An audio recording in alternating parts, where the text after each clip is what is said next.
Yes. Okay. I'm sorry. So now the lecture is being recorded. The items shown in this statement, we will quickly understand. That understanding is important.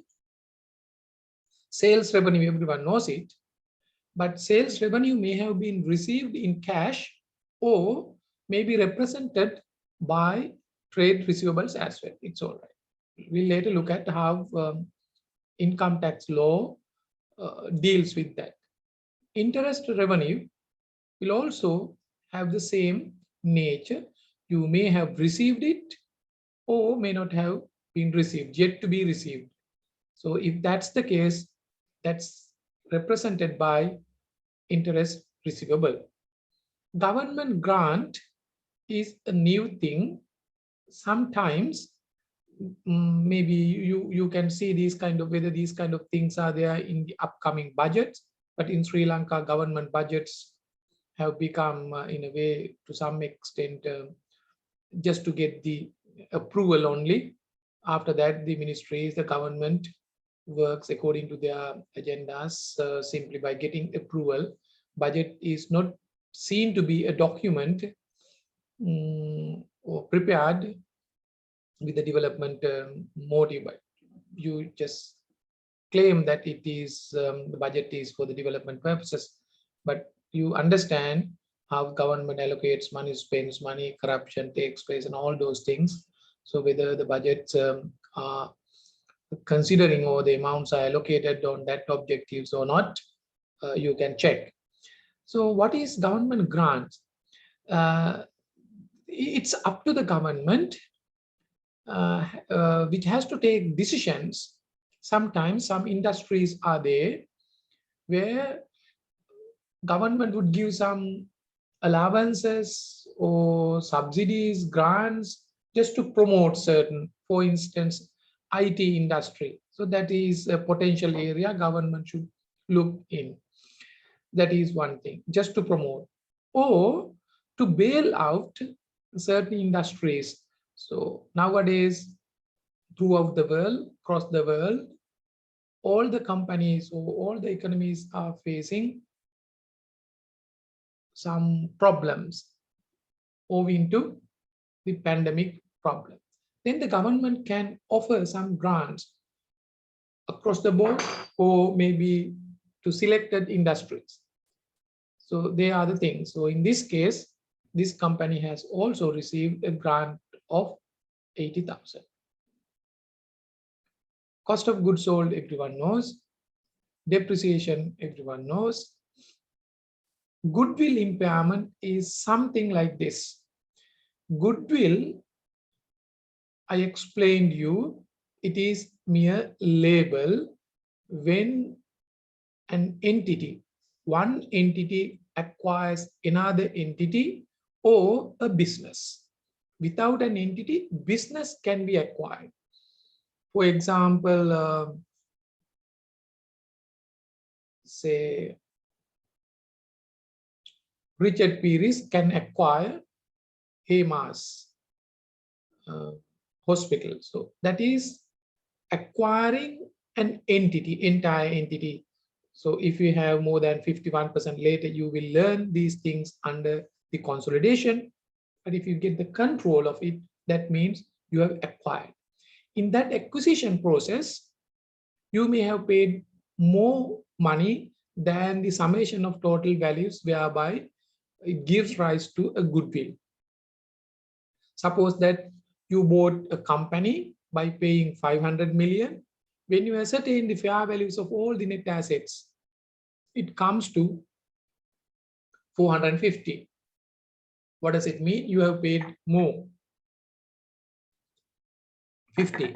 Since we do not have specific assets to characterize that difference of 50, we say that that is goodwill. All right, perfect. Allowed under the accounting standard. But the same standard asks you to anyhow better review this value at least every year when you prepare financial statements. Why? Due to prevailing conditions, the previous conditions may not be present as of now. If there is any doubt or any incident which have reduced that particular value, what we call there is an impairment. Assume that after 1 year, you again assess the fair values of all. When we assess the fair values, new things and all, actually this particular difference is now not 50, it's 40. What does it mean? It means that the goodwill that we recognize initially had gone down to 40. As of now, there is no value amounting to 50. If there is such a deduction, it is called in accounting impairment. Impairment, actually, loss in value, loss in value. So here it had been a loss in value 20. Initially 50, now 30, therefore you deduct. Then it is a loss. You recognize it in the statement of profit or loss. Bad and doubtful debts, you have learned it. I'm not going to explain it, but it comprises bad debts written off and provisions for doubtful debts. It could be both, maybe one or combination. We do not know. So that is why it's called bad and doubtful debts. Annual leave is an exceptional item. It is really like some organizations pay some money to employees if they do not take their annual leave. So they can convert leave into cash. If that's the case, company had paid this much. Other expenses include everything. Now look at additional information. $60 allowed as a tax deduction for plant depreciation. Remember, this is something because some of you guys already know about this thing. Those who have done chartered or other professional examination, or those who have taken tax courses must know what's really meant by this. I explained a little bit about this thing yesterday as well. When a limited liability company acquires property, plant and equipment or fixed assets for them. So property, plant and equipment is a label used in the accounting standards, right? That is a financial accounting terminology. But normally we can call it as fixed assets or any other assets or investments. So simplicity will take machines. When a company buys machines, machine can produce goods and create value. So that's good for the economy. So that's the basic argument. So that in the most of the jurisdictions, when limited liability companies acquire capital assets, fixed assets, encouragements are there. Even 100%, 200%, or 100% may be given in several, like different arrangements are there. In Sri Lanka, we also have an arrangement. For some, it is more than 100%. In most of the cases, 100%. But that 100% is given in their formula. So maybe 50% in the year 1, balance 50% in the year 2. So likewise, we need to check with respect to each and every item. So in this course, we are not going to look into all those things.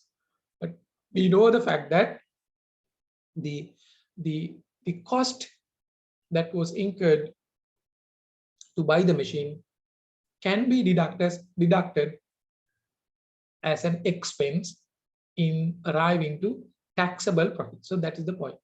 It's very unique, exceptional one.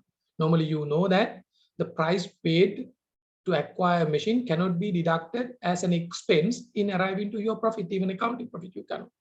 But in arriving to accounting profit, you use a technique called depreciation. This is how you recognize that part of cost. But for tax purposes, they also come and says, okay, no worries, we'll give you. So in this example, $60 is the amount that can be deducted in this year. But here we have deducted 50. They offer you more. What can you do? So this PBT, profit before tax, is the accounting profit. when arriving from the accounting profit to taxable profit, you can deduct another 10 if you want. Not if you want, actually you can. If you do not deduct, you lose. That's your fault, okay?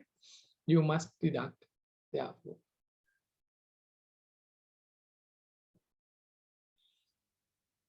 Second one, interest has not yet been received.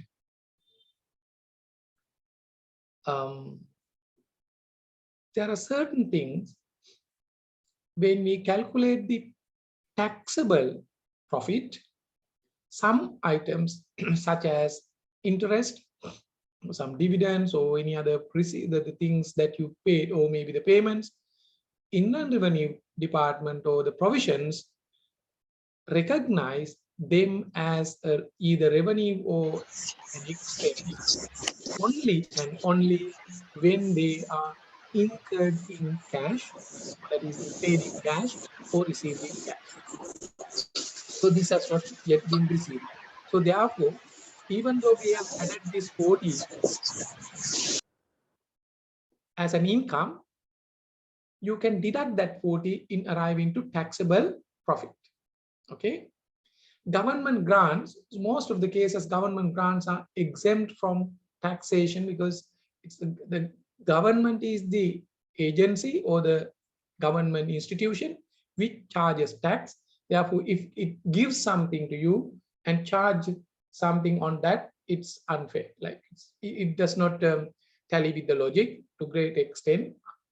I'm not sure because in Sri Lanka, like, exceptions may not be seen. Government grants are not taxed. Therefore, you can add that back also in arriving to a taxable profit. You are not supposed to pay tax on the government grants because the government grants are given out of tax money. Then again, some kind of double taxation also involved. Third point, bad debts actually written off 20. Inland revenue provisions for tax purposes, what you can deduct is only the actual amount written off. Here it is not paid. So therefore you may think, okay, we better write off all those things, bad debts, and get tax advantage. You know, you are not supposed to do that. You can't do. Whenever you write bad debts, you need to get the approval, authority. So otherwise, one person can't decide on his or her own thinking. So anyhow, if it has been written off, you can deduct. But if you look at the profit or loss statement, doubtful and bad debts 30. That means you have written off 20, 10 comes as a provision. The provision is not allowed. Then what you have to do, you have to add back another 10. Payment of 30 were made to employees in relation to annual leave, actually not taken. So once if you take leave, I don't like kind of arrangement, whatever it's related to leave you have taken employees, then amount of 30 is given, but you have made a provision of only 10. That means still you can deduct another 20. So applicable tax rate given here is 30. Just for the easiness of calculation, we use 30. Calculate the current tax liability. So answer is this. Yeah. First, I'll look at here. You see, goodwill impairment added back. Bad debts expenses, we have provided 30. Inland Revenue Department allows 20. Therefore, we need to add back 10. What can we deduct? Government grants, interest revenue, of course, exempt from tax, depreciation. So difference, like the amount that the government allows is called capital allowance or depreciation allowance for buying assets. Normal term they use is the capital allowance. Okay. Yesterday also someone asked. Capital allowance is 60. Our depreciation charge is 50. So that we deduct another 10 to get the advantage. Annual leave payment, we paid 30. The account shows 10. that is the provision. So further 20 can be deducted. Accordingly, your taxable profit becomes 180 from accounting profit of 300. So drastically it has gone down, mainly due to government grants and interest revenue. So that you can apply 30% and calculate it, your tax liability is 54. Alternatively, you can do this reconciliation in this way, starting from the accounting profit. This is called income, the reconciliation of accounting profit with or accounting profit and taxable profit. Then you can add everything which are not allowed: goodwill, accounting depreciation, bad debts, annual leave expenses, and all those things, and deduct again. So, but whatever the way you do, it's all right when you learn things, because you need to understand. But at an examination, instead of preparing a lengthy sheet like this, you can quickly prepare, show the net impact. That's more than enough. Any question on this?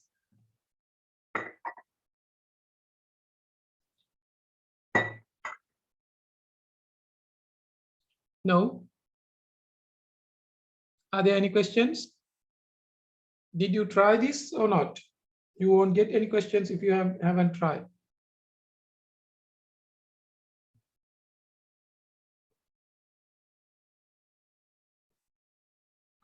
Yeah, I'll just give 30 seconds to ask questions if you have. Or did you attempt this question or not?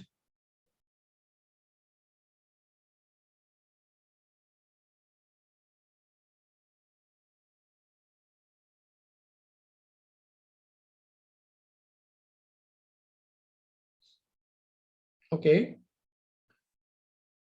The amount that you calculate by applying 30%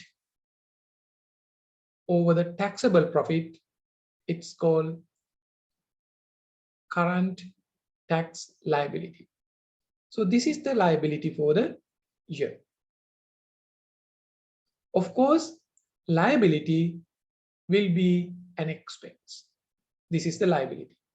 So entire liability may have been settled already. We do not know. No matter whether it is settled or not, this is the liability. Therefore, it's going to be the main part of your current tax expense for the year.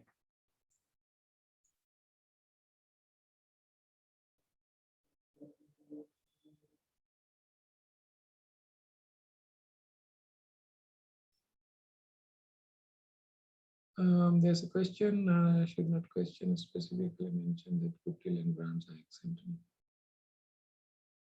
Okay.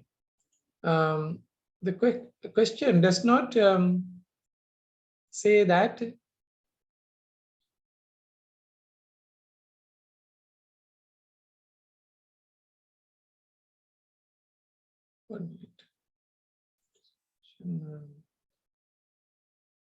no.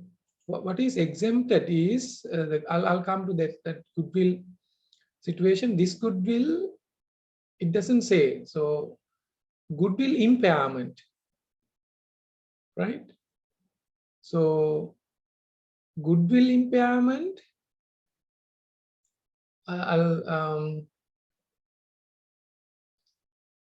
so should be added on, like no deductible. Okay, I'll explain goodwill later. First, I will talk about the government grants. Of course, maybe when you get an examination, sometimes additional information may be provided. Basically, government grants are not allowed. That's the reason. Yeah, you are right. This is just to give you an example, explanation. Then we assume that you have that particular knowledge.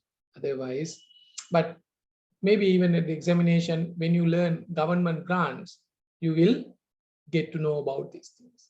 Then you know that, okay, that is exempt. Because now at the beginning, you do not have that much exposure about these things. That's the actually anyway, maybe this year we have decided to discuss about this thing early.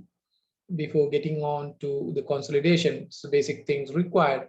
But now I feel like had this been discussed after consolidated financial statements. So nevertheless, I believe and hope that you guys can grasp.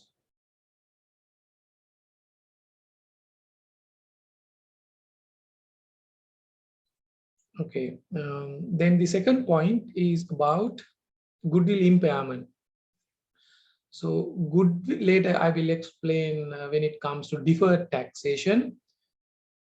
With respect to the goodwill that you acquire, a kind of temporary difference is created. I'll explain that later. For the time being, remember that. However, such temporary differences, so standard says that you better not to account for deferred tax liabilities on these things. So anyhow, so that deals with deferred tax, but when it comes to tax expense for the current year, this is not an expense. You have not paid anything for the impairment because you created an asset. Just imagine you bought the company for 500,000, real value is 450. You label the difference as goodwill for your own accounting purposes. It could be 50, 100, 50 million, 1 trillion, anything. Based on the valuation. Would the Inland Revenue Department be able to verify these reliably? No, because it did not involve with any cash. So that normally non-cash expenses or incomes are not taken into consideration when preparing taxable profit. So that's the reason, taxable profit or taxable income. The other point you ask about taxes, any other type of taxes to a local authority should be added back when arriving at taxable. Now, it depends. There are certain taxes. Income tax is only one type of direct tax.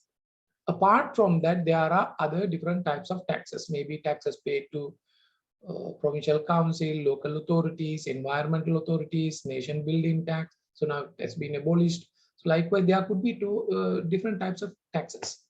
Unless you have the right, that right is normally called tax credit. I'll explain that one later. Tax credit that cannot be added back because that is a tax expense already paid, not arriving to accounting profit, but it is a kind of expenditure for you. You can't simply add it back unless there is a tax credit possibility. I will explain what tax credit means later on. For the time being, remember that if there are any other taxes, direct taxes paid to other authorities cannot be reversed unless that is value added tax, VAT. You will learn all those things in taxation because value added tax is not income tax. Just simplicity, you all already have learned a little bit about value added tax in advanced level accounting. Value added tax is not really a tax for the one who collects and pays. Entity becomes an agent. Value added tax is a tax is taken by the government at each and every point where there is a value creation. Then when a business or company engages in buying and selling business, manufacturing or whatever, any kind of businesses, value is created. In that value creation process, this company purchases goods from others, then VAT may have been paid. Meantime, in the value creation, once the goods are manufactured or sold and bought and sold, then the value is created. Whenever you sell goods, then you collect VAT. So actually, your job here is as an agent of the Inland Revenue Department to collect the VAT from the ultimate user. Whenever you sell a product for 100,000, you collect tax. That is VAT. And all the other taxes paid at source when you purchase raw materials and other things, you deduct, set off and the balance is given to the Inland Revenue Department. So it has nothing to do with this income tax.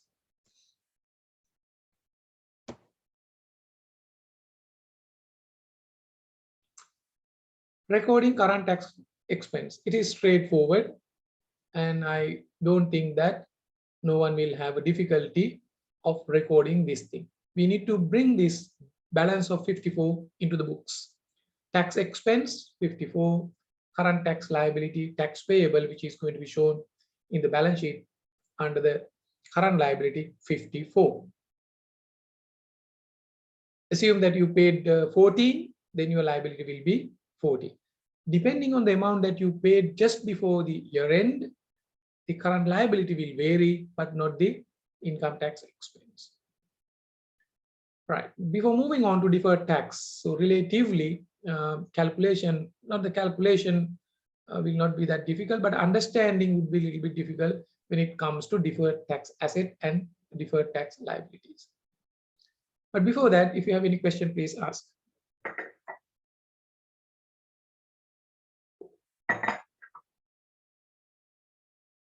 Any questions up to income tax computation? Here, what I did not do was if there were any adjustments arising from the year 2011, previous year, mainly due to over provision or under provision, should be accounted for. Other than that, this is how the tax expense and the liability for a given year is calculated.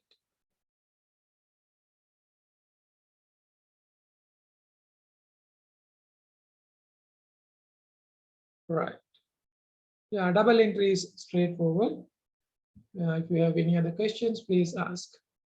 That is income tax expense. It is debited in the ledger account, credited in the ledger account. Then when you balance the ledger accounts, income tax expense, where will it go? It will go to the statement of profit or loss. You know, you prepare profit before tax, then income tax expense. To that particular value, this 54 is added on. 54 is added on. It's not only this particular 54, the 54 is arising from the current tax expense, current year's tax liability. Other components are there: over provision, under provision, deferred tax asset adjustment, deferred tax liability adjustment. Mainly there could be mainly 5 items coming to the tax expense: current year liability, over provision or under provision, deferred tax asset impact, deferred tax liability impact. That is how that amount is determined. Any question?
One minute.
Someone has asked about annual leave expenses.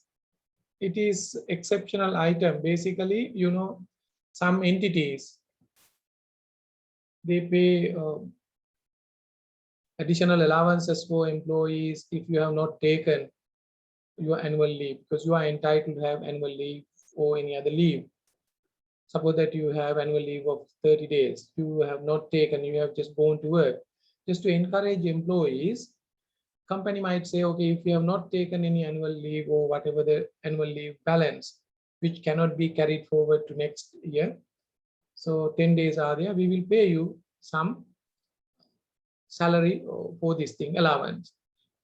Company may have its own policy, we do not know what it is. Based on that, company takes into account, okay, based on the past experience, how employees have taken their leave, entity can forecast what would be the next year's situation, how they would. So that is an estimation. You know that in accounting, lots of estimations are there. Based on that experience, entity estimates next year we will have to pay 10. Then they made a provision. But when it comes, so this is the amount that had been provided for next year. But during the year, 30 had been paid. So this 30 may, so once we have paid 30, 30 should be credited to your cash book, debited somewhere else. Why it is not seen in the statement of profit or loss? The previous year, the provision for annual leave must have been maintained. So that 20 must have gone to that particular provision account. Since there is a balance, extra 10, only 10 has come to the statement of profit or loss. So that is the situation. Is that clear? So that's why you see totally two different figures. The basic idea of annual leave is it's an entitlement by employees, not specific. It becomes an expense depending on whether employees take leave or not.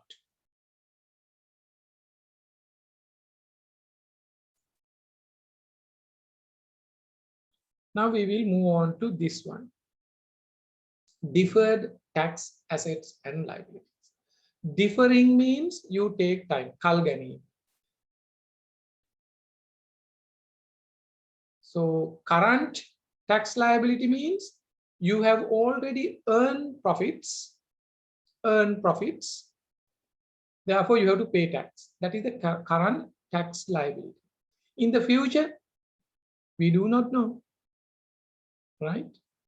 Of course, in the future, when you earn profits, you will have to pay tax, future tax. That is future tax. Don't get it confused. Huh? So suppose that this year, in this example, sales amount into 1,000. Next year, 2013, sales would be 1,500 and expenses would be like that and this. Of course, you have to calculate the current tax liability for 2013 and pay. So that would be not deferred tax, that is the future tax. You have to distinguish future tax from deferred tax.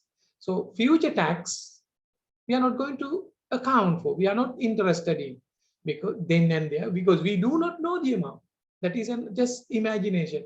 It could be 1,500, 10,000, 5,000 or zero, who knows? If another COVID or any natural hazardous takes place, zero. So therefore, future taxes will be calculated then and there, we are not worried. Then what is meant by deferred tax asset and liability? Deferred tax assets and liabilities are the possible future tax liabilities or recoveries based on the assets that you have as of now, based on the current potential of your entity. If you're in, already you have done that particular transaction. Present situation, looking at the present situation, even if you do not do any other things, even if you close down your business and sleep next year, because of these assets and liabilities, there will be an extra tax liability or ability to claim some money from the Inland Revenue Department.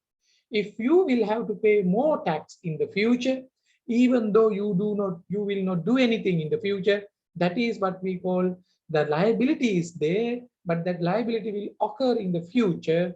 Therefore, it is deferred tax liability. You got to pay it, no option in the future. The same way, there would be situations where you would be given some opportunities to deduct from your future tax liabilities. So therefore, that's called deductible items. That is called tax asset. In the future, even if you will have to pay some tax from ordinary activities, because of the present situation, if you can deduct something, that is a tax asset. Later, we will discuss all those things. For the time being, remember and these things and contrast and compare the meaning of deferred. Deferred does not mean the future tax.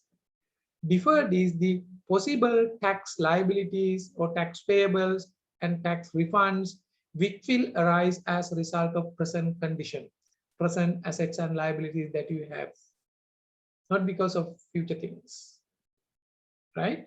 So these liabilities and assets can be dealt with future tax liabilities when it comes to real income tax computation. From the prudence concept, so in a way, these accounting standards and accounting guidelines have been prepared based on the prudence concept to some extent. විචක්ෂණ සංකල්ප. මොකද ආයතනය protect කරන්නට ඕනේ කඩාන වැටෙන්න. නිසා තව එකක් තියෙනවා matching. I will show you how matching and prudence go together to deal with this deferred tax asset and liability. And there are two things. So it explains how arise when the period in which revenue and expenses are recognized for accounting is different from the period in which items are recognized for tax purposes. Actually, these things will happen mainly due to your present current assets and liabilities and how the entity has dealt with current and the present liabilities and assets and how the Inland Revenue Department treats them.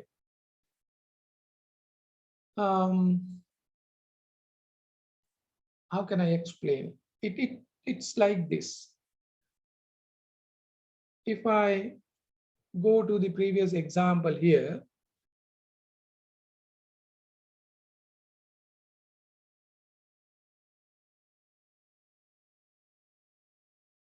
impairment, not allowed. You have deducted as an expenditure. Inland Revenue Department says, no, we can't allow it. Therefore, that is added back.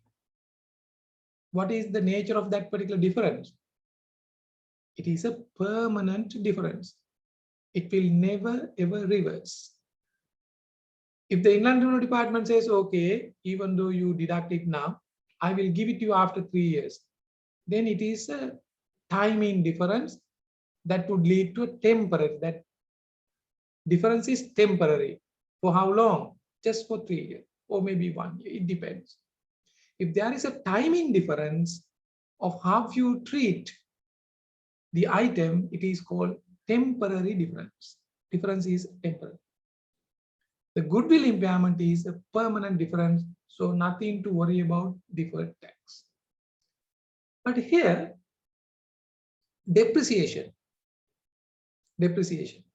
Of course, you deducted 50, Inland Revenue Department says 60. What happens now? Take that particular example only.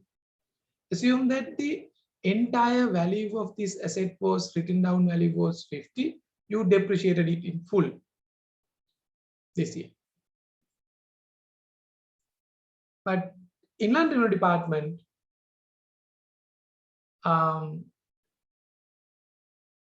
gives you, sorry, so it would be other way. So suppose that value is 100, you depreciated 50. So balance yet to be depreciated is another 50. Inland Revenue Department says, no, we'll put it in this way for the simplicity. Value of the asset is 60. Value of the asset is 60. Hypothetical, huh? Not practical. 60, just to understand the concept. Value of the machine is 60, but you depreciated 50. Another 10 is yet to be depreciated. But you can't depreciate entire 60. Your depreciation policy doesn't allow 50. Inland Revenue Department says, okay, no problem. You deduct entire 60. This is perfect. Accordingly, you pay less tax in this. What will happen in the next year? There is another 10 to be deducted as depreciation next year. But there will not be any allowance in the next year because already full amount allowance has been given. So therefore, the tax advantage that you took from that particular 10 in the current year will be reversed in the next year. Did you get it? So therefore, it is a timing difference. Difference prevails only for a temporary period, just for 1 year. In effect, you also, if you take the both income statements in 1 year, you have deducted plant depreciation 50. Second year, you have deducted 10, altogether 60. Inland Revenue Department tax computation in the year 2012, 60, 2013, 0. Right? If you take only the year 2012, there is a difference.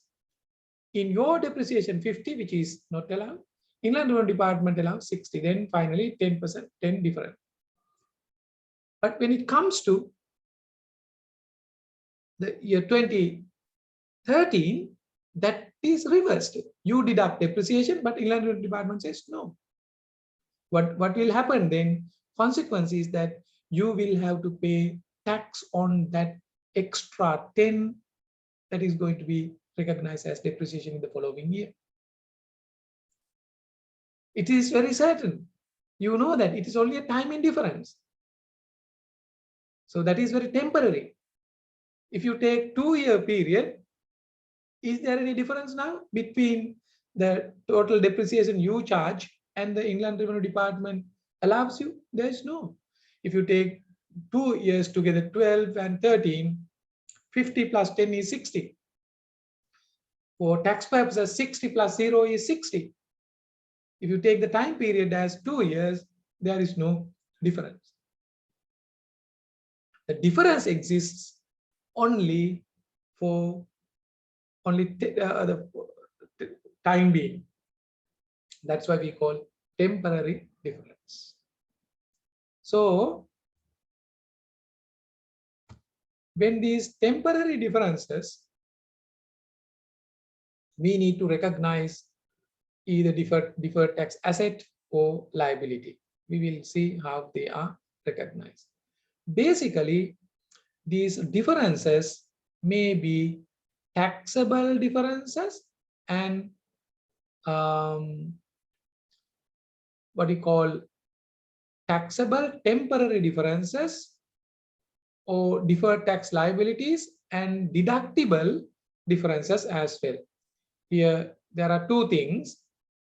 Company paying more tax in the future based on taxable temporary differences. The example of 50/60, in the next year, you charge depreciation of 10, but no tax benefit. That means you have to pay tax. Therefore, that difference is a taxable temporary difference. Taxable temporary difference. It will result in a deferred tax liability. You have to pay a liability. I mean, pay that amount to the Inland Revenue Department at the given tax rate. On the other hand, deductible temporary differences, the reverse. How? We'll take an example. Suppose that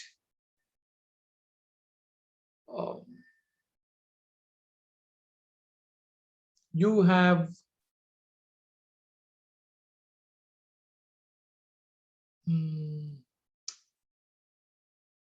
deductible temporary difference. Suppose that this year you have a loss, accounting loss. Are you supposed to pay tax? If you have a taxable loss, there may be an accounting profit. When you calculate, there is a taxable loss. The Inland Revenue Department will say, no need to pay. Of course, Inland Revenue Department will refund you, but instead, Inland Revenue Department will tell you, okay, you carry forward this thing and you can deduct that amount from the next year's liability in case if you earn a profit. Suppose that this year's tax loss was 100,000 or 100 million. Tax rate is 30, therefore 30 million. 30 million. Yes, you are entitled to deduct this. Not now, next year. Next year, company earn a taxable profit of 500 million. Tax rate is still 30, therefore tax liability would be 500 into 30% means 150. Next year's tax liability would be 150. Are you supposed to pay 150 then? No. Why? So there is a deductible temporary difference. This difference occurred in this year. So that would reverse in the year in which a profit is earned. So such a difference is called deductible temporary difference. That will give rise to a deferred tax asset. Then what you can do, okay, on the assumption that next year company will earn a profit, I will recognize this thing as an asset. How? Tax refund or deferred tax asset. So that is your asset by reducing the same amount from your tax expense. For the current year, tax expense. That is the double entry. Tax expense credit, deferred tax asset debit. Next year, when you are about to pay 150,000, actually that is your liability. But you are not supposed to pay entire 150. So next year's the tax expense will be 150, liability 150, but you are not supposed to pay 150. You can deduct this 30. If you want, I can show you this thing in Excel. How it reverses.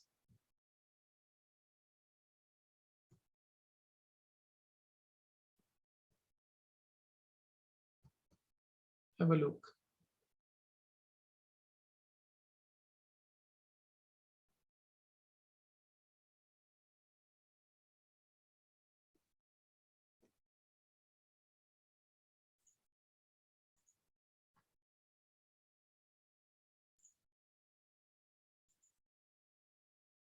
I hope you see the Excel screen. Okay.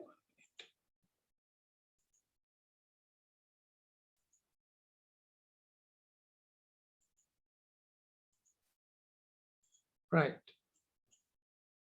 Say 2021 and 2022.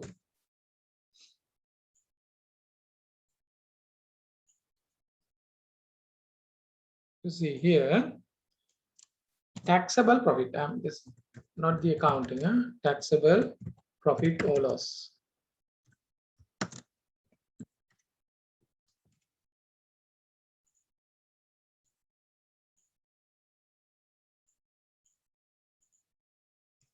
Okay, 100. Tax rate is 30%.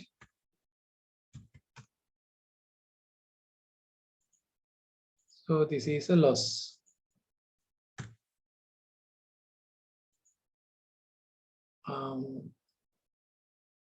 This year it is 500, same tax rate. So you can calculate the amount now.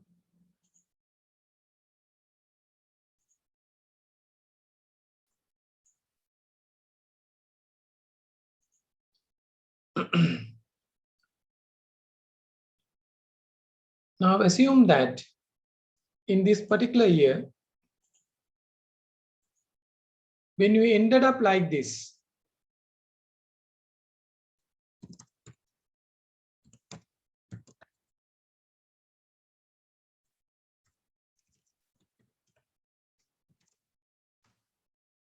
You ended up like this, assuming that there are no any other items relating to this and under provision, over provision, all those things, if you forget about, then you are not supposed to pay any tax.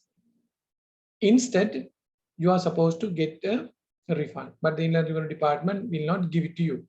One option is, if you are not going to recognize deferred taxation, assume that this is taxable profit. Assume that your accounting profit was accounting profit. I'll just write it as a profit, even that is possible. Accounting profit, not a loss. This is only for tax purposes. Okay, remember, this is for tax purposes. They did the calculation and told you that okay, you are not supposed to pay tax. Instead, you can recover 30,000 the next year in case if you earn profits. So accounting profit is this much. Therefore, what would be the tax?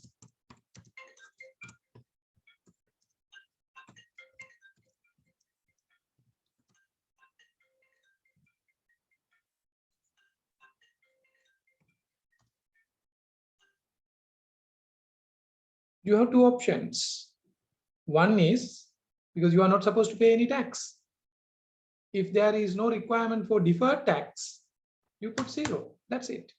Therefore, profit after tax will be this much.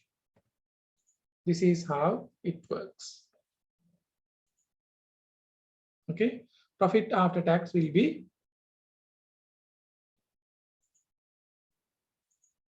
60. Okay, you can do that if there were no LKS 12. Now LKS 12 comes and asks you, hey, don't do it. You have to think of deferred tax asset. Just check all those things. What's the possibility that next year you will earn profit? You check the possibility.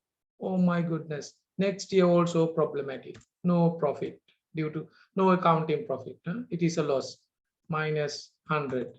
And here also minus 50. And the situation is not going to be good for us. Oh, that means you are going to die.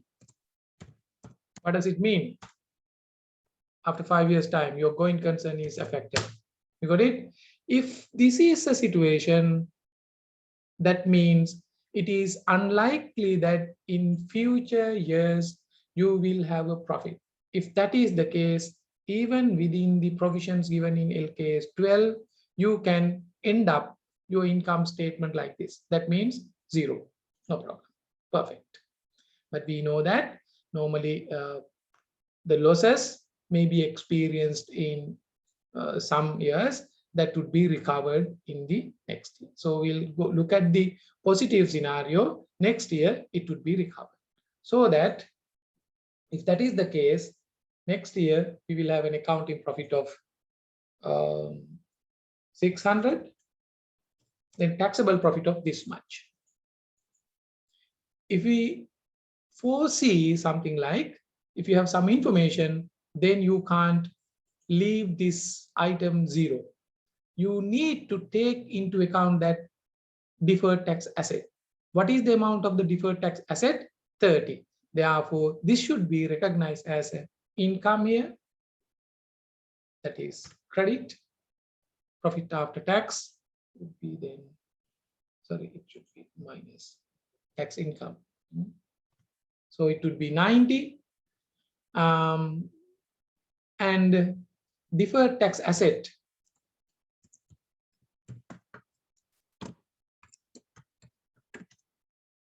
will be 30.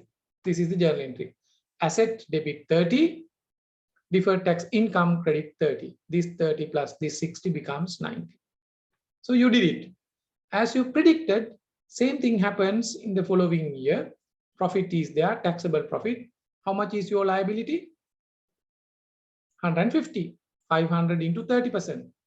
So therefore, your tax expense would be that much. 150. 150. Under normal situation, you are supposed to simply deduct that and show your profit after tax is this. Profit after tax is. Since you have recognized the deferred tax asset of 30, on the assumption that that would reverse in the next year or later on, now it has reversed, it is going to reverse. You have the possibility of recovering this 30. So therefore, your tax expense, of course, the liability is this much, tax payable. 1 minute.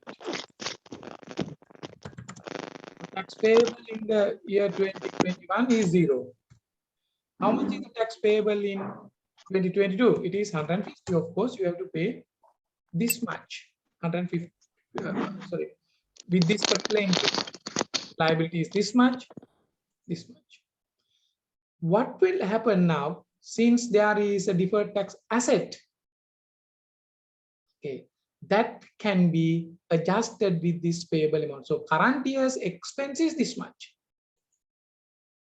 This year you didn't pay anything, and next year your income tax expense is 150, and payable amount based on that is, of course, 150, right?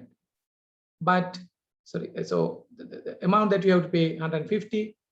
But what can you do? Your liability can be reduced by this particular 30. This deferred tax asset can be set off, so this will reverse.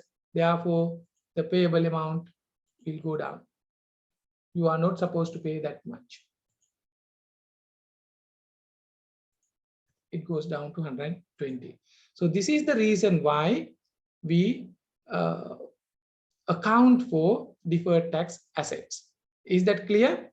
So simple idea of deferred tax asset is, so it arises as a result of temporary difference, and that it will reverse.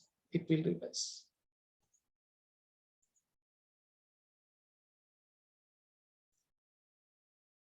Zero is because, assuming that zero is possible, tax payable in the sense this zero, because the 2021 you are not supposed to pay any tax. Therefore, tax income 30 and deferred tax asset is 30, because you are not supposed to pay anything. The following year only you are supposed to pay 150 because of the current liability, but you can deduct this particular asset amount against the payable.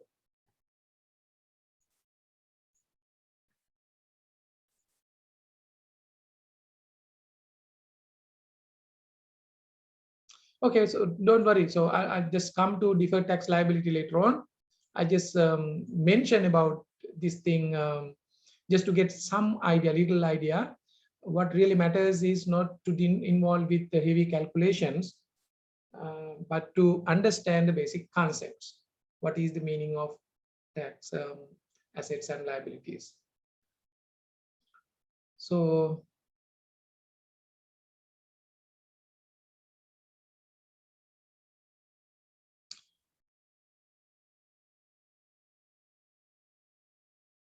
the meaning of deductible temporary differences. That is a deductible temporary difference, whereas tax asset came. The same way,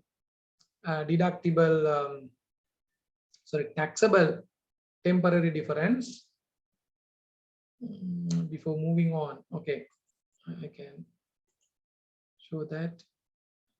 Do you see my Excel sheet or the presentation?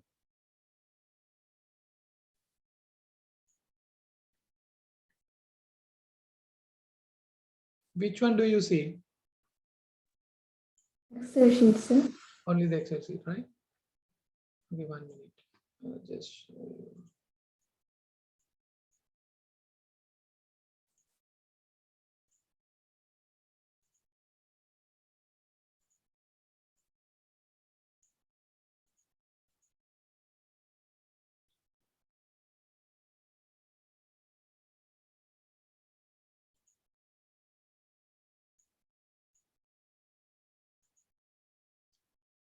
Deferred tax, of course, tax is an estimation, but based on the best available information. Best available information. Value may go wrong, but it is an estimation. So that is why every year we have to adjust it. We'll come to another situation here now. Again, okay, we'll take same. Taxable profit.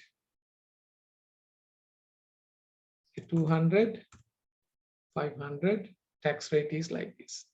Tax expense, and this here also tax expense. 150, 60. Clear? I'll just delete the word income. No.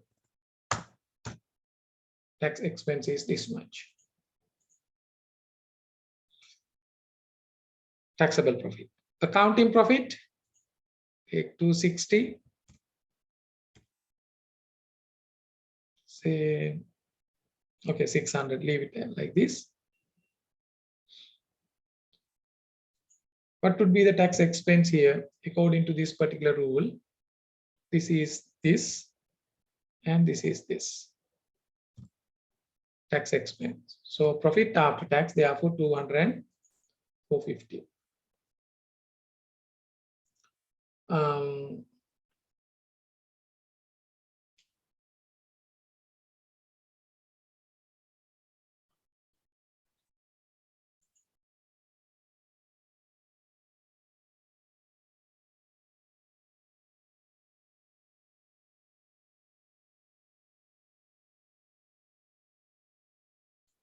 Okay, there is a question. I'll answer that question later. First, look at this deferred tax liability situation. Simple understanding. Later, you will be provided how it is the way through which it is calculated. Taxable profit. So first, look at the accounting profit. Accounting profit is this tax expense. Normally, when we look at income statement, we apply the tax rate and put it there. But practically, it doesn't happen in that way. Inland Revenue Department, together with your consent, based on your tax returns, they calculate taxable profit. That of course varies from this accounting profit. So based on the taxable profit, applying the particular rate or different rates, tax liability will be determined. This is the amount to be recognized here. You take that and pass a journal entry. Tax expense this much, therefore tax payable is 60. Tax payable is 60, 60, 60.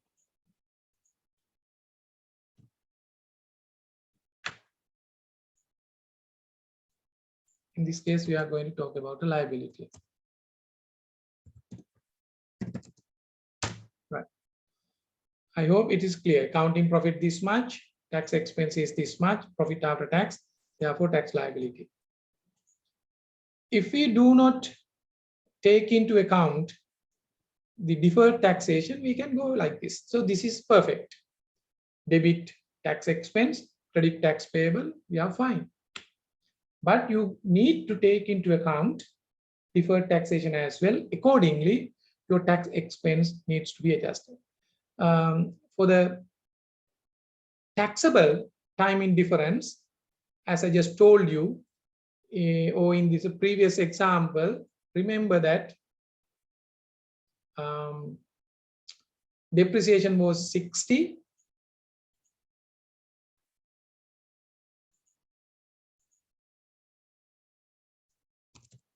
Depreciation was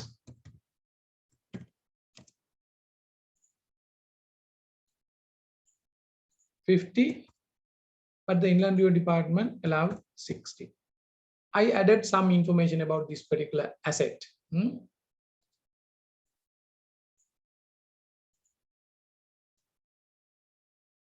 Cost of this asset was 100. Sorry, 60. We depreciated this much. Therefore, what is the carrying amount? Carrying amount is now 60 minus 50. 10. 60 minus. Now we know one thing, that This is the for tax purposes. Tax purposes.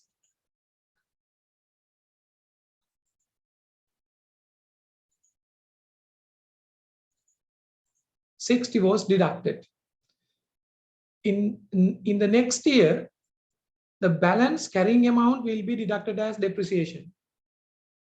But Inland Revenue Department says no, right? Because already we have given you the full amount. Therefore, you will have to pay tax. That would arise from this particular item. How do we recognize this thing? Later, I will explain. This is something called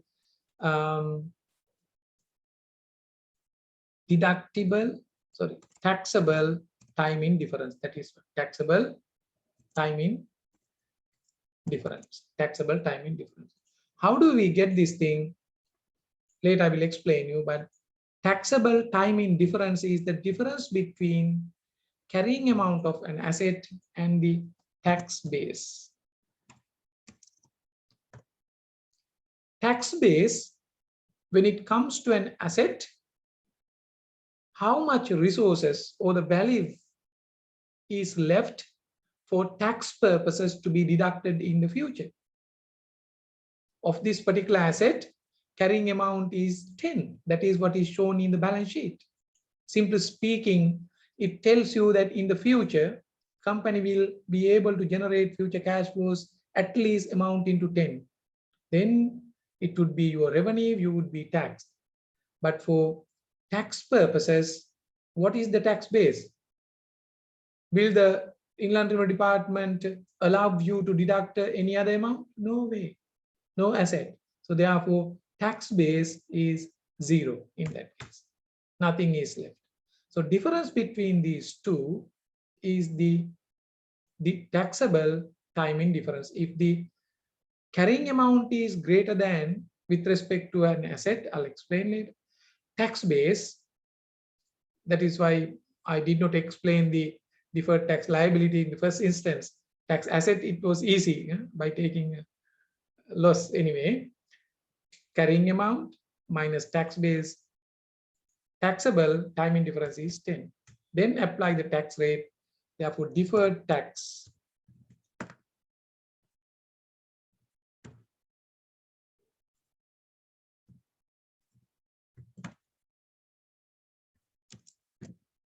is 30% of 10 is 3.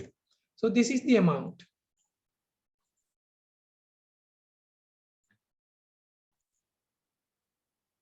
This is the amount, deferred tax. So how do you pass the journal entry for this thing? This is a liability, therefore deferred tax liability 3, that is credit, and tax expense at another 3. So what will happen? The current year's tax liability expense will not be 60, it will be 60 plus another 3. It will be 63. So this is the meaning of deferred tax liability. What is the deferred tax liability in this case? 3. And the deferred tax asset in the previous case was 30. Okay, tax base, I'll come to tax base later on. Okay, I think most of your questions can be answered when I come to that particular point.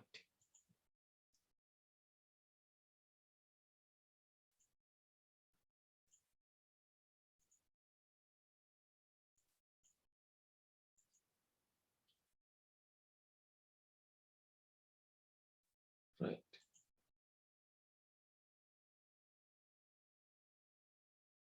Then there are two things. Taxable temporary differences that will give rise to deferred tax liabilities, and deductible temporary differences that will give rise to tax assets. I gave you 2 examples. For taxable temporary difference is the difference in assets, carrying amount and the tax base of assets. And the deductible temporary difference is the tax losses which could be recovered in the future. So that is a deductible temporary difference. It will reverse. That will give rise to a deferred tax assets. So there are other instances, other cases. So that is 2 examples. Therefore, deferred tax liability and asset can result from what we call taxable temporary difference and deductible temporary difference respectively. That is the thing you need to understand. Deferred tax is estimated based on, therefore, the statement of financial position. So the word carrying amount, I think I explained you the meaning of carrying amount when I explain you the regulatory framework. Where can you see the carrying amount? Where can you find the carrying amount of an item? Yes? Quickly. I want to test and recall your memory. I explained it to you in the very first lesson. Where can you find the carrying amount of an item or asset or liability?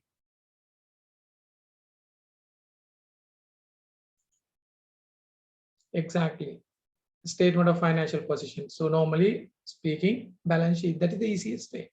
And definition is cost revaluation minus accumulation, depreciation, impairment deducted. Likewise, lengthy explanations are there. But in short, all the amounts shown in the balance sheets are at carrying amount. So the meaning of carrying amount is the amount carried by the balance sheet. That's it. Very simple, okay? Remember in that way. So is there any problem of identifying the carrying amount when you are given the balance sheet? No problem. You can easily identify. But there's a problem with the other one. You compare it with the tax base. Tax base. What is tax base?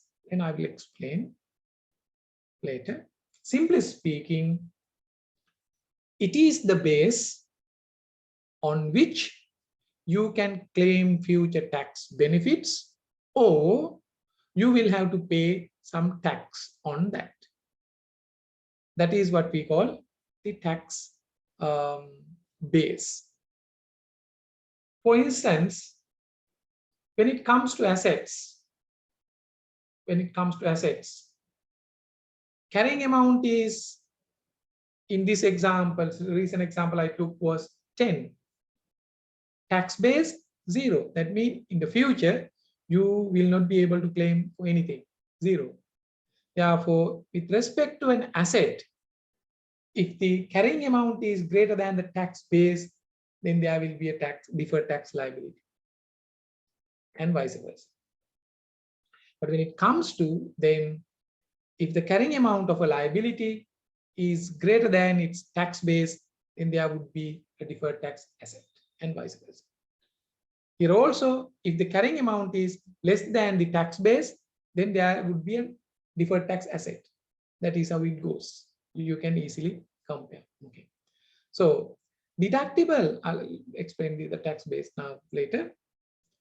Deductible and taxable temporary differences, and thereby deferred tax assets and liabilities arise as a result. No impact on the current tax liability. So your liability will not change.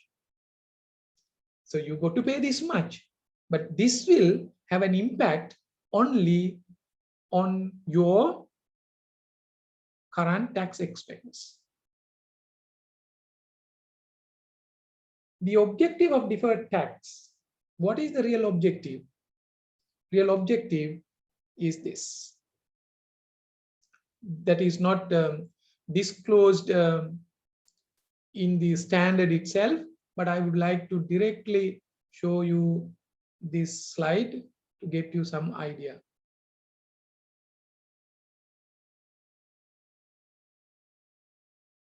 Look at this example.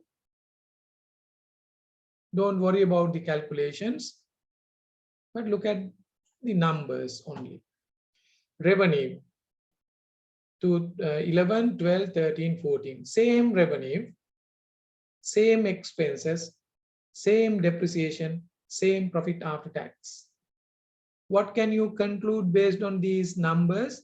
As an ordinary person, with respect to taxation also, you may say that more or less, if this entity will have more or less similar amount of tax, provided that the tax rate did not change throughout or in all these 4 years, that would be all right.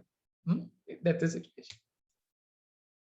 Tax rate is 30%, and plant purchase value is also there for depreciation purposes. That is depreciated at 25% accounting purposes.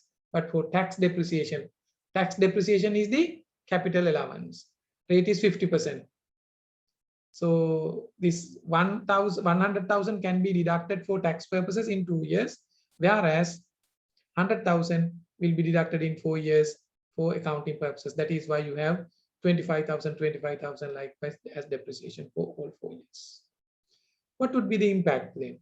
If you do not deal with these temporary differences, taxable or deductible temporary differences, or if you do not worry about deferred tax asset or liabilities, this would be the picture. Your accounting profit is this 35, same. Clear? 35,000, 35,000, 35,000. පැහැදිලි නේද? කලින් figure මේකේ තියෙන එකමයි. 35,000. So since depreciation is not allowed, you have to add it back. Depreciation is not an expense for tax purposes. Add it back. But for tax purposes, it gives you 50%. You charge 50%. But when you charge 50%, you can't charge 50% over 4 years. It would be 200%. If the allowance is 200%, that's all right. So it means only allowance is 100% is given in 2 years.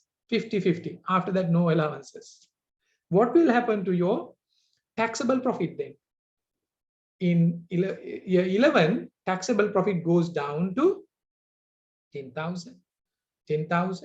But in the year 13 and 14, it goes up to, shooted up to 60,000 each without having any other changes. Now you see why it's such a big difference is seen between these taxable profit among these years is mainly due to timing differences.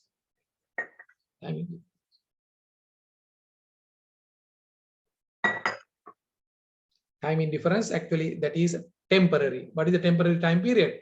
Just 4 years. If you want to explain this thing as a timing difference exists only for 4 years. Temporary, that is 4 years. How it happens?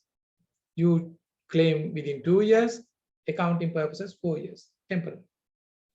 But if you do not worry about deferred tax, first year's tax liability will be 3,000, next year's 3,000, then 18. What will happen to your profits then? Profit after tax, first 2 years looks good, after that 17,000 drops. Then users of financial information might look at the company or entity, oh my goodness, profit has been impaired, there's something wrong with the company. No, actually nothing wrong with the company, because the company has been generating the same revenue. Company is maintaining its status quo. There is no growth, of course, but nothing has happened. Then why did it have very bad performance? Because we did not account for deferred tax. Had we accounted for deferred tax, impact which would arise from deferred tax assets and liabilities will not impair the periodic result. Very best purpose of deferred tax, creating deferred tax assets or liability, is to smooth it out and match it with your current performance, which is more prudent and matching. We'll see how it will match.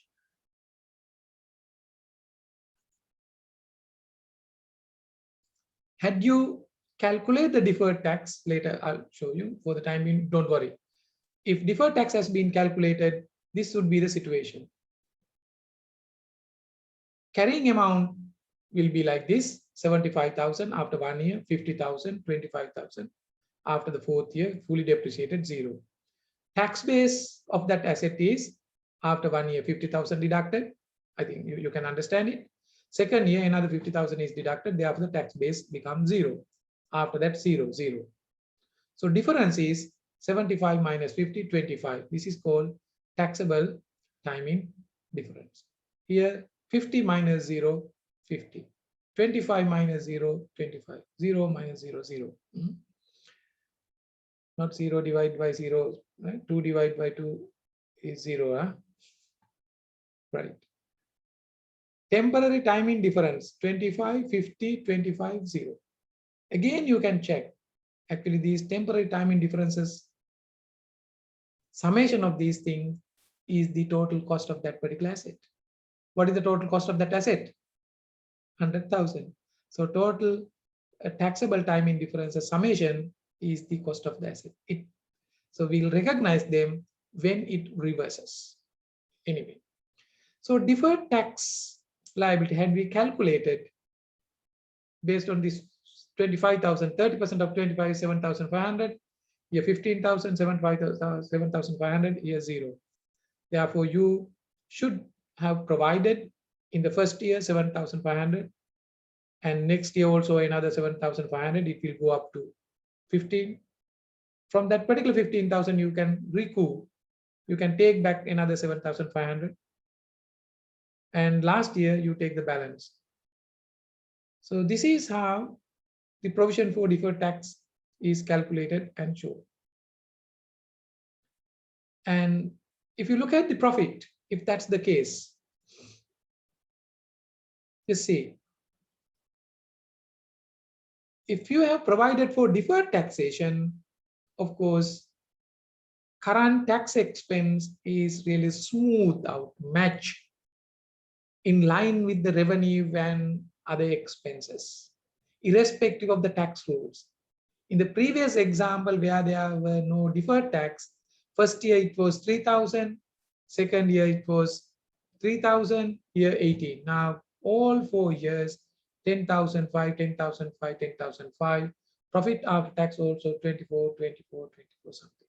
Now you understand the essence or the underlying logic behind the deferred tax provision. Is that clear? That is the whole purpose.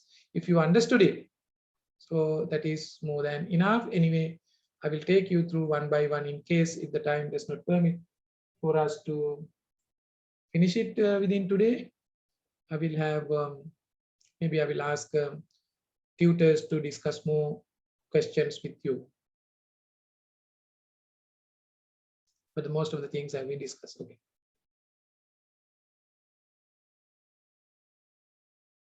The objective of the deferred tax is to fix the tax inequalities arising as a result of timing differences, which are necessarily temporary, and thereby give more relevant information to the users. Users would be much more comfortable. Journal entry, deferred tax, if that is an asset, debit, income tax expense, credit.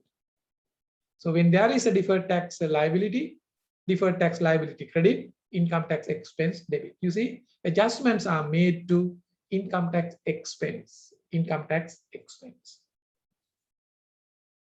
Journal entry accordingly, so you can write the combined journal entry. Future tax consequences of transactions and events arise as a result of difference between carrying amount and tax base.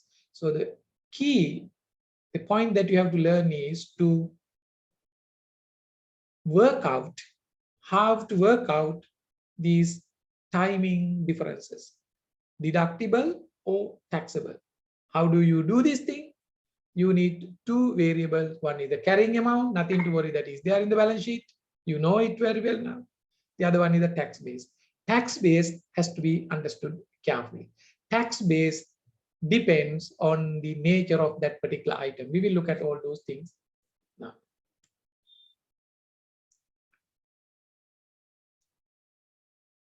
Temporary difference.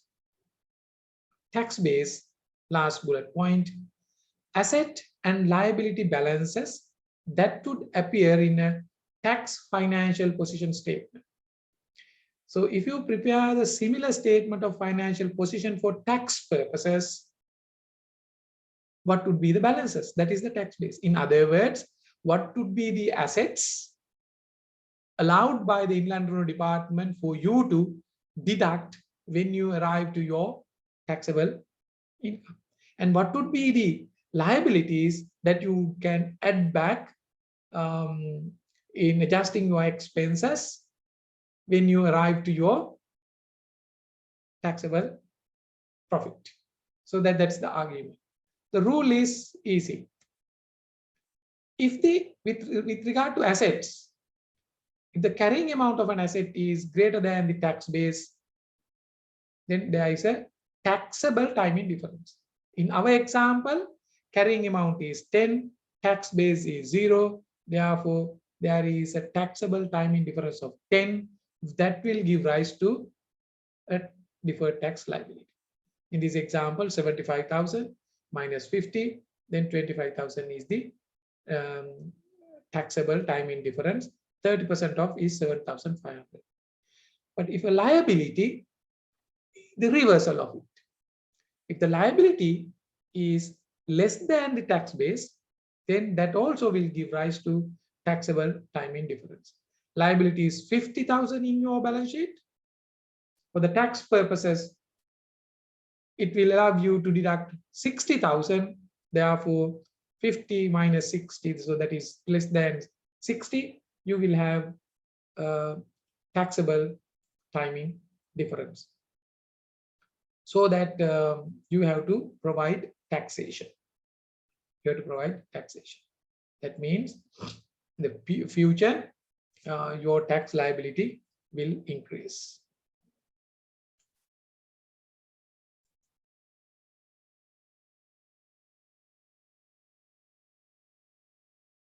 Right. So this is explained. Look at the last point. Common examples include depreciable, not only plant, machine, assets. So better to write it down. Depreciable assets. Revalued land. Then there would be a case, revaluation.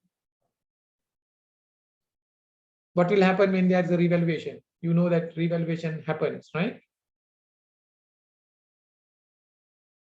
Common example, revaluation. Then there is no depreciation, revaluation, land, building, you can take. You take an example of whatever, building or land. You bought something or property, plant and equipment for 10 million. We can take two examples. One is depreciable asset. Maximum amount that you can deduct for tax purposes is 10 million. You revalue it for 15. What will happen? Either you depreciate at 15, or if there is no depreciation in the case of land, right? You can't realize that particular 5 million difference until and unless the land or the building will be sold in the future. The Inland Revenue Department will not give you or will not charge you any tax until and unless that would be realized. That's the idea, right? So once it will be realized, of course, there will be a tax. Until then, there is no tax. But if it is a building, whenever you keep on depreciating, you depreciate more and more, and that will reverse towards the end of the asset. It will gives rise to deferred tax liability, but normally we do not take that into account. And interest receivables, prepaid insurance, development assets, research and development expenses also. Sometimes research expenses cannot be capitalized as asset. You must have learned this thing in under intangibles, but under intangibles, you should have learned that development cost can be treated as an asset. When it comes to asset, so need not to go through it. The reversal. If the carrying amount is less than the base, of course, there is a deferred tax deductible timing difference that gives rise to deferred tax asset. Deferred tax assets normally deal with research, accrued interest, provision for employee benefit, provision for warranty, unearned revenue, account receivable with allowances for doubtful debts. We'll take one example and see how it works. Maybe in a summary, how do we just brief it? This is nothing much. There is no theory or principle involved. Just for you to understand, prepaid insurance. So question is why prepaid insurance becomes deductible tax or deferred tax liability. No, it gives rise to what is mentioned here is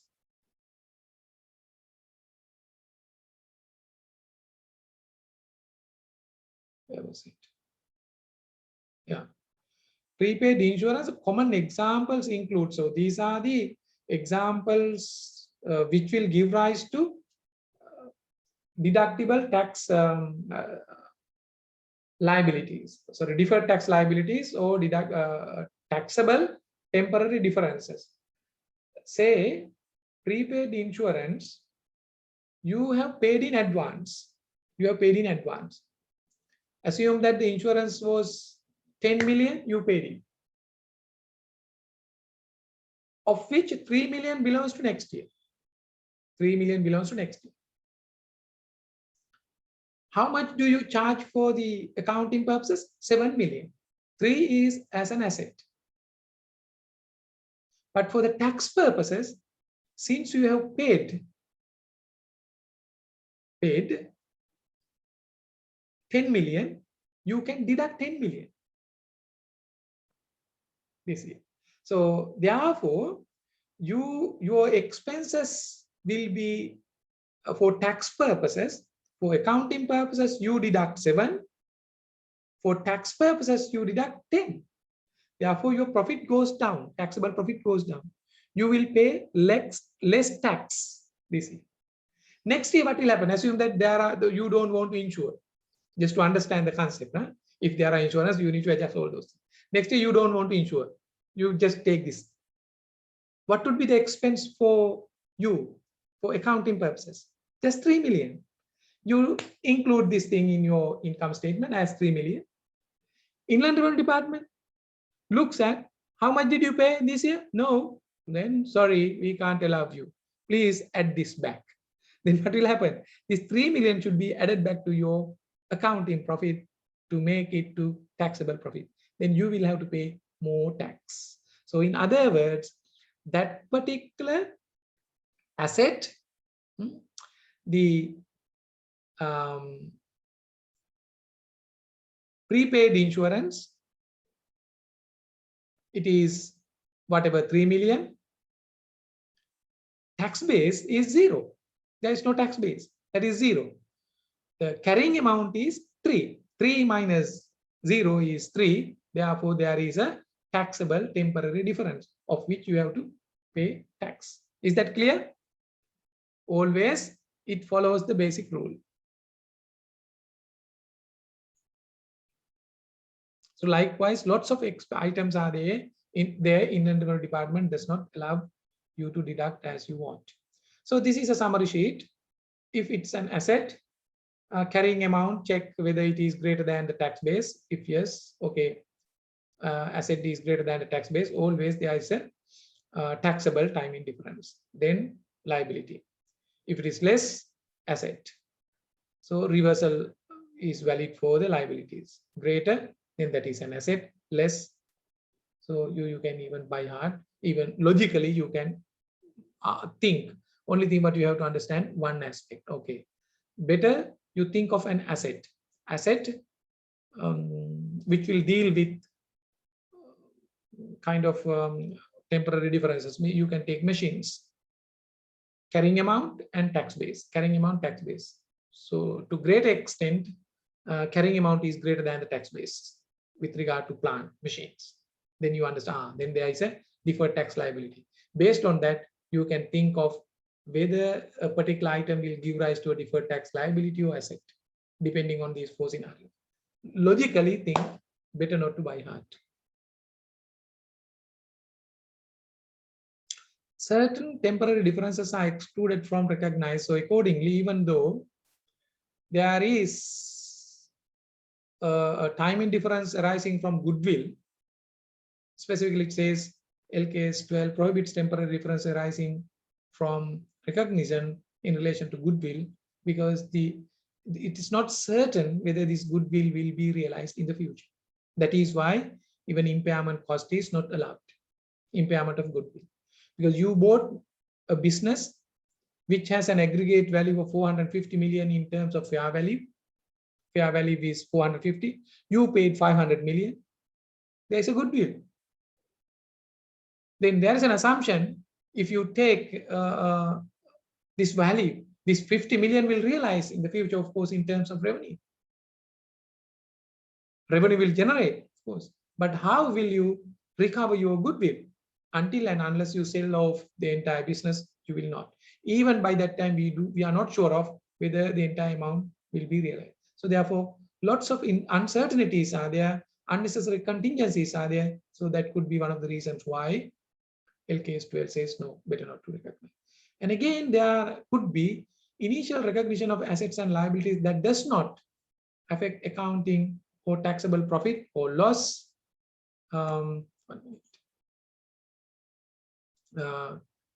Pertaining to certain items. If it does not deal with taxable profit or loss, no matter whether the initial recognition or the point, whether there is a difference between the carrying amount and the tax base, you are not supposed to take or make provisions for deferred tax liability of assets. So only very rare circumstances you would get this one. But if that is the case, you can exclude. But this is the example I showed you. Therefore, I skip that. The accounting entries, I hope you are familiar with those accounting entries. Do you want me to explain this? Even if you take, you can see income tax expense. So logically think 7,500 deferred tax liability 7,500. Next year also the same thing. Additionally, this is in addition to the income tax liability arising. So these entries are for deferred tax. What will happen to that balance? Balance will be reversed. How do you do that? Debit deferred tax liability account, credit income tax. 2014 also the same thing. At the end of 2014, the balance of the deferred tax liability account will be zero.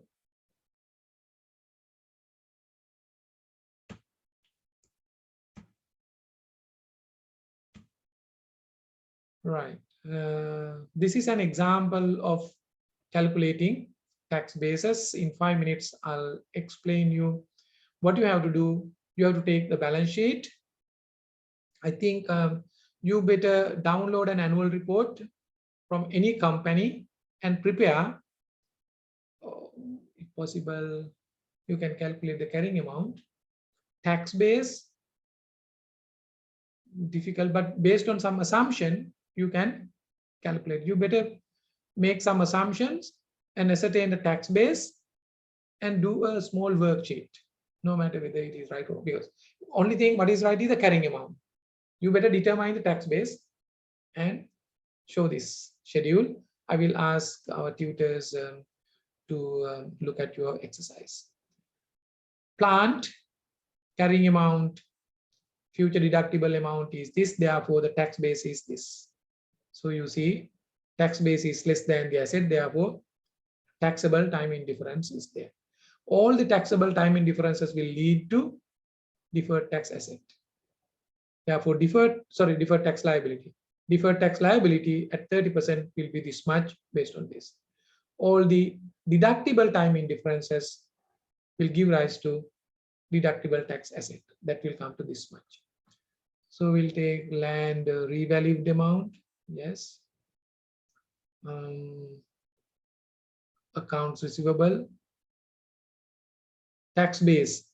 There are cases, for instance, receivables, accounts receivable. Account receivables, what is the tax base? Will it be allowed, will the Inland Revenue Department allow you to deduct 440,000 when you collect money from debtors? No. But in the case of plant, in the next year or so, the 50,000 is allowed. That is why. So the depreciation allowance. But for accounts receivable, when you collect 40,000 from your debtors, Inland Revenue Department will not give you any deduction. Then why have you taken this thing as tax base? It is this. So with respect to the account receivable, already corresponding revenue has been recognized as your revenue. No matter whether it has been received. In our previous example, it was 100,000. In this case, also we'll say 100,000. 40,000 yet to be received. 60,000 has been received in cash. That is how the transaction took place. So revenue has been accounted already. This is the corresponding value. So if there are any items that would not lead to any tax deductions or tax liabilities, and which had been already taken into account, the LKS 12 says, if that's the case, the tax base is equivalent to the carrying amount. This is a similar item, right? Because it does not give rise to that. So therefore, tax base needs not to be separately calculated. Directly take it as the, yeah, okay, yeah, most of you guys asked a question about the previous this thing. So of course, by tomorrow I'll do this thing. So actually it takes time and need to go to the university and do it needful. Anyhow, I will look into this matter and finish it within this week. After that, every week you will get the material recording uploaded. Interest receivable. Why tax base is 0? Interest receivable, whenever you receive, so for the current year, you have taken this thing as an income. But Inland Revenue Department says, no, we are not going to charge you tax. But whenever it will be realized, we will charge. But as of now, we can't recognize, we are not sure whether it would be received or not. Not sure. So therefore, tax base is 0. Same thing happens to the prepaid insurance. Inland Revenue Department says, so whenever you pay, we will take into account. In other words, interest, the insurance, sometimes even dividends, lots of expenses. Inland Revenue Department says, no, our basis is cash. If the cash, our base, the Inland Revenue Department basis is cash, Inland Revenue Department is not in a position to bring that item into its tax statement of financial position. So therefore, tax base becomes 0. That is why. Other accounts payable, it is not because of cash, that has been already taken. There are 3 ways of looking at the tax base. I'll just summarize it. Number 1, you look at whether that particular item has any tax consequence. Like in the case of plant, machines, you can deduct. Like in the case of retirement benefits or any other items, leaves, all those things, and any other liabilities. So differences can arise. Then determine the amount that is going to be allowed. That is what we call the tax consequence or tax incidence of particular asset or liabilities there. Take that as the tax base. That is number 1. Number 2, tax base by definition becomes zero if that item does not have any tax consequence, such as prepayments, insurance, and any items involved with cash basis. Tax base becomes zero. That is straightforward, easy. The other way of taking the tax base is if the benefits of the given item has been already taken into account, then tax base will be equivalent to its carrying amount, like in the case of accounts receivable and accounts payable, even loans receivables. So there is no, I mean, what would be taken into account for tax purposes is the interest and not this. So therefore, this has no connection with that tax incident. Then we'll take this thing as equivalent to the carrying amount. It is not because that is the cash basis. For example, loan receivable, inventory, because those items, when they are realized, there is no tax consequence. Then take the carrying amount as the. So that's all about liabilities and all these things, calculating. Few things we're not able to discuss, but more or less, if you go through these slides, I'll just upload this, you would be able to understand what is it.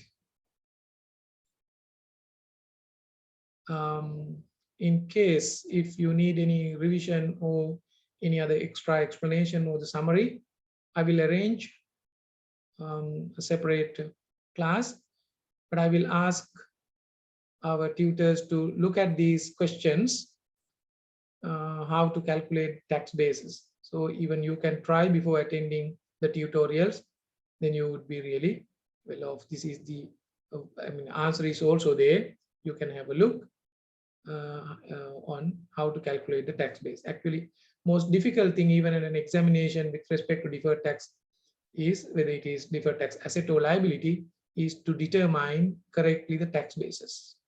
If you correctly determine the tax base, the rest is easy, just to apply the rates. That's it. With that, we will conclude for today.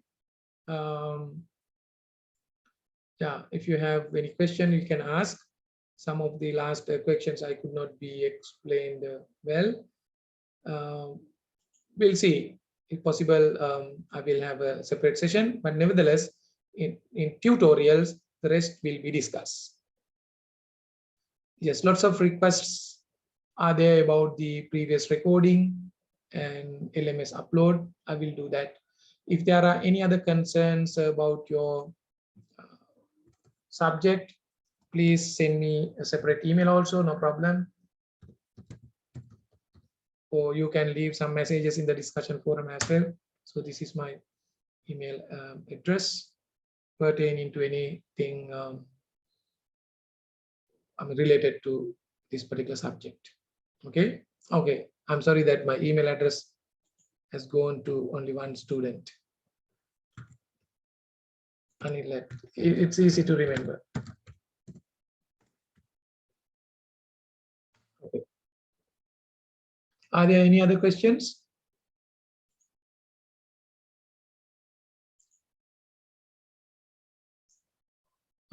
Yeah, from time to time, I, Dayananda sir, and Sandruvan sir will engage in teaching. Always, I know due to the prevailing situation, you can't interact, but it's good if you can interact and ask questions. To be honest, in terms of subject matter, what you learn is very little, but what is most important is the exposure, argument, and all those things. On one hand, this subject has the direct relevance of understanding financial statements, and in addition, the implications arising from taxation also important for you guys. So we'll do so. Next week, you will have the tutorials on deferred tax calculation. Please ask some questions and prepare your answers before attending the classes.